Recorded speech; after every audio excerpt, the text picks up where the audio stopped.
로우가 처음 등장했을 땐 2억 베리의 현상금이 걸려 있었습니다. 실무의 자리에 오르기 직전에는 4억 4천 베리까지 올랐었는데 이 현상금은 지금까지의 모든 실무의 멤버를 통틀어 제일 높았어요. 드레스로자 편 이후 또 한 번 5억 베리까지 치솟았는데요. 그 이유는 무엇일까요?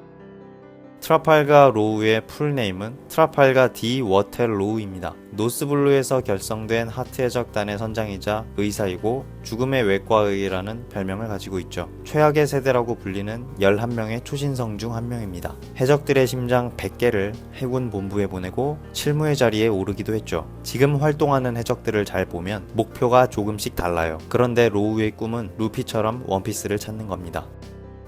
어린 시절 로우가 살던 마을은 세계 정부의 무관심과 주변 나라들의 침략 때문에 멸망했습니다. 홀로 살아남은 슬픈 과거가 로빈과 비슷한 면이 있어요. 이때 나이가 불과 10살이었던 로우는 시체 더미에 숨어들어 목숨을 지킬 수 있었습니다. 그리고 죽는 날까지 이 세상을 파괴시키기로 결심했습니다. 그러기 위해서 돈키호테 해적단을 찾아갔고 도플라밍고는 자신의 어릴 적과 눈빛이 닮았다고 생각해서 로우를 받아줬습니다. 그 덕분에 디아만테에게 검술을 배우고 글라디우스에게 사격술, 그리고 라우주에게서 채술을 배웠습니다.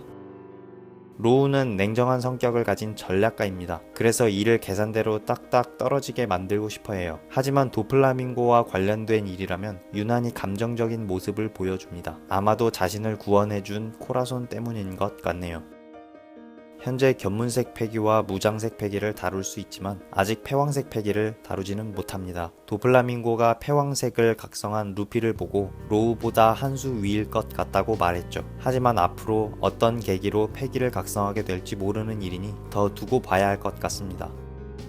로우가 먹은 악마의 열매는 수술수술 열매입니다. 주변에 파란빛이 감도는 영역을 만들 수 있고 이것은 수술실을 의미해요. 이 공간 안에서는 자신을 포함하여 어떤 것이라도 자르고 붙이는 것이 가능합니다. 마치 수술을 하듯이 말이죠. 사람의 영혼까지 뒤바꿀 수 있고 물체의 위치를 바꿔 텔레포트를 시킬 수도 있습니다. 환자의 몸을 직접 열어서 수술을 해야 할 때 이 기술을 이용해 피를 한 방울도 흘리지 않고 할 수가 있어요. 심지어 고통도 없죠. 동강동강 열매 능력자인 버기와 싸우면 꽤 재밌을 것 같은 능력입니다.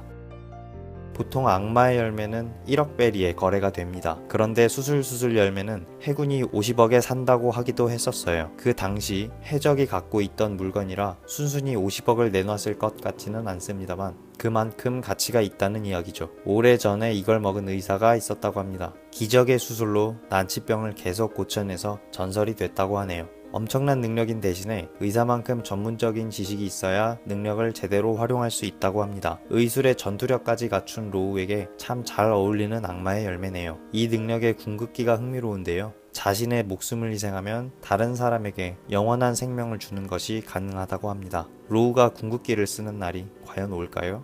위뷰였습니다.